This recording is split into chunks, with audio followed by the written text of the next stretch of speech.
ವಿದ್ಯಾರ್ಥಿಗಳೇ, ನಾವು ಇವತ್ತಿನ ದಿನ ಏನ್ ಮಾಡಾಕತ್ತೀವಿ ಅಂದ್ರ ಉಷ್ಣ ಪಾಠದ ಬಗ್ಗೆ ತಿಳ್ಕೊಳಕತ್ತೀವಿ. ಹೌದು, ವಿಜ್ಞಾನದೊಳಗ ಉಷ್ಣ ಎಂಬ ಪಾಠದ ಬಗ್ಗೆ ತಿಳ್ಕೊಳಕತ್ತೀವಿ. ಇದ್ರೊಳಗ ಬರುವಂತಹ ಒಂದು ಚಟುವಟಿಕೆ ಅದ. ನಮಗ 2 ರಿಂದ 3 ರೀತಿಯಾದಂತಹ ಥರ್ಮಾಮೀಟರ್ಗಳ ಅಂದ್ರೆ ತಾಪ ಮಾಪಕಗಳ ಉಷ್ಣವನ್ನ ಅಳೆಯುವುದು ಎದ್ರೊಳಗ್ರಿ ನಾವು ತಾಪಮಾಪಕದಲ್ಲಿ ನಾವೇನ್ ಮಾಡ್ತೀವಿ, ಅಳಿತೀವಿ. ತಾಪಮಾಪಕವನ್ನ ಅಳಿಯುವ ಸಾಧನಗಳು ಏನದಾವ ಅಂದ್ರೆ 2 ಅದಾವ. ಹೌದ್ರಿ, ಮಾನವನ ದೇಹದ ತಾಪಮಾಪಕವನ್ನ ಅಳೆಯುವ ಸಾಧನ ಏನಂತ ಕರಿತೀವಿ, ಅಥವಾ ಅದನ್ನ ಕ್ಲಿನಿಕಲ್ ಥರ್ಮಾಮೀಟರ್ ಅಂತೇಳಿನು ಕರಿತೀವಿ.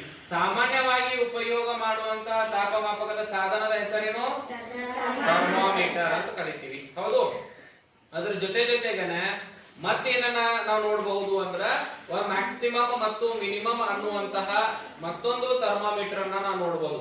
ಇದು ಸಾಮಾನ್ಯವಾಗಿ ವಾತಾವರಣ ಏನದಲ್ರಿ ಅದರ ಸಾಮಾನ್ಯ ಹೆಚ್ಚು ಮತ್ತು ಕಡಿಮೆ. ಈಗ ನೀವೇನ್ ಮಾಡ್ತೀರಿ ಅಂದ್ರೆ ನ್ಯೂಸ್ ಪೇಪರ್ ಅಥವಾ ದಿನಪತ್ರಿಕೆ ಒಳಗ್ ನಾವೇನ್ ಮಾಡ್ತೀವಿ ಅಂದ್ರ ಆ ಕಾರ್ನರ್ ಒಳಗೆ ಕೊಟ್ಟಿರ್ತಾರೆ ಇವತ್ತಿನ ತಾಪಮಾನ ಗರಿಷ್ಠ ಮತ್ತು ಕನಿಷ್ಠ ಅಂತ ಹೇಳಿ.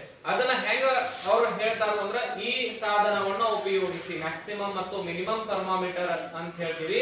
ಇದನ್ನ ಉಪಯೋಗ ಮಾಡ್ಕೊಂಡು ಅವ್ರ ಏನ್ ಮಾಡ್ತಾರೆ ಅಂತ ಹೇಳ್ಕೊಡ್ತಾರ. ಹೌದು, ಇದು ಮ್ಯಾಕ್ಸಿಮಮ್ ಮಿನಿಮಮ್ ಥರ್ಮಾಮೀಟರ್ ಅಂತ ಕರಿತೀವಿ. ಇದಕ್ಕ ವೈದ್ಯಕೀಯ ಥರ್ಮಾಮೀಟರ್ ಅಂತ ಹೇಳಿ ಕರಿತೀವಿ. ಇದಕ್ಕೆ ಏನಂತ ಕರಿತೀವಿ, ವೈದ್ಯಕೀಯ ಥರ್ಮಾಮೀಟರ್ ಅಂತ ಹೇಳಿ ಕರಿತೀವಿ. ನಂತರದೊಳಗ ಇದು ಸಾಮಾನ್ಯ ಥರ್ಮಾಮೀಟರ್. ಹೌದ್ರಿ, ಇದು ಸಾಮಾನ್ಯ ಥರ್ಮಾಮೀಟರ್. ಇದು ಸಾಮಾನ್ಯವಾಗಿ ಕಟ್ ಮಾಡಿ.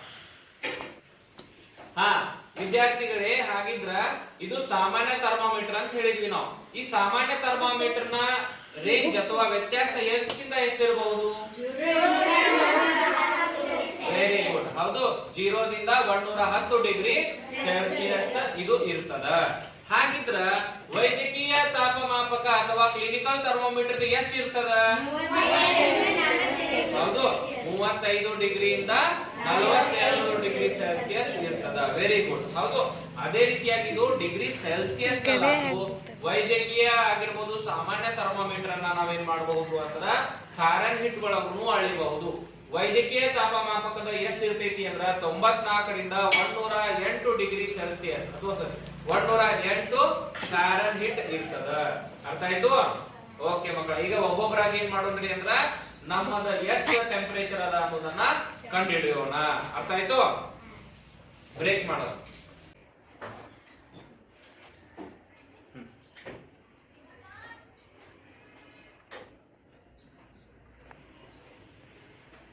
ಈಗ ಒಂದು ಬೀಚ್ ಸೌಂಡ್ ಬರ್ತೈತೆ ಅದ್ರ.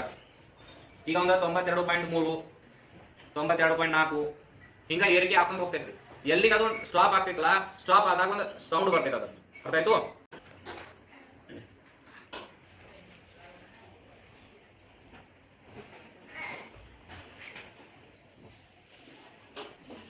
ಈಗ ವಿದ್ಯಾರ್ಥಿಗಳು ನಿಮಗೆ ಒಂದು ಬೀಪ್ ಸೌಂಡ್ ಬಂತ. ಅದೇ ಏನ್ರಿ ಅಂದ್ರೆ ಇವನ ದೇಹದ ಸಾಮಾನ್ಯ ಉಷ್ಣ. ಹೌದ್ರಿ, ಇವ್ ಎಷ್ಟದರಿ 96.6. ಎಷ್ಟದರಿ 96.6. ಇವನ ದೇಹದ ತಾಪ ಎಷ್ಟ್ರಿ ಅಂದ್ರ 96.6 ಅಂದ. ಅದಾಯ್ತು? ಈ ರೀತಿಯಾಗಿ ನಾವೇನ್ ಮಾಡ್ಬೋದು ಅಂದ್ರ ನಮ್ಮ ದೇಹದ ಉಷ್ಣಾಂಶವನ್ನ ನಾವು ಕಂಡು ಹಿಡಿಯಬಹುದು. ಹೌದ್ರಿ, ಟೆಂಪರೇಚರ್ ಅನ್ನ ನಾವು ಕಂಡು ಹಿಡಿಯಬಹುದು. ಈ ರೀತಿ ಅರ್ಥ ಆಯ್ತಾ? ಓಕೆ, ಧನ್ಯವಾದಗಳು. ಥರ್ಮಾಮೀಟರ್ ಅನ್ನ ನಾವು ಬಿಸಿ ನೀರಿನೊಳಗೆ ಹಾಕಿದಾಗ ನಮಗೆ ಏನಾಗ್ತೈತ್ರಿ ಅಂದ್ರ ಈಗ ನಾವು ನೋಡಿದ್ವಿ, ಎಲ್ಲರೂ ಅಬ್ಸರ್ವೇಷನ್ ಮಾಡಿರೋ ಪ್ರಕಾರ 29 ಡಿಗ್ರಿ ಸೆಲ್ಸಿಯಸ್ ಇತ್ತು. ಯಾವಾಗ ನಾವು ಬಿಸಿ ನೀರಿನೊಳಗೆ ಹಾಕಿದಾಗ ಇದರ ತಾಪಮಾನ ಏರಿಕೆಯಾಗಿ ಎಲ್ಲಿಗೆ ಬಂದೈತ್ರಿ ಅಂದ್ರೆ ಈಗ 45 ಡಿಗ್ರಿ ಸೆಲ್ಸಿಯಸ್ ಬಂದದ. ಎಷ್ಟು ಬಂದೈತ್ರಿ? 45 ಡಿಗ್ರಿ ಸೆಲ್ಸಿಯಸ್ ಬಂದ. ಇದರಿಂದ ನಮ್ಗೆ ಗೊತ್ತಾಗ್ತೈತಿ ಇದು ಥರ್ಮಾಮೀಟರ್ ಎದಕ್ಕೆ ಉಪಯೋಗ ಮಾಡ್ತೀನಿ ಅಂದ್ರ ಬಿಸಿ ನೀರ್ ಆಗಿರ್ಬೋದು. ನೀರಿನ ಕುದಿಯುವ ಬಿಂದುವಿನ ಮ್ಯಾಕ್ಸಿಮಮ್ ಎಷ್ಟು ಅದರಿ? ಎಷ್ಟು? 100 ಡಿಗ್ರಿ ಸೆಲ್ಸಿಯಸ್. ನೀರಿನ ಕುದಿಯುವ ಬಿಂದು ಎಷ್ಟು ಅಂತ ಹೇಳಿದ್ರಿ?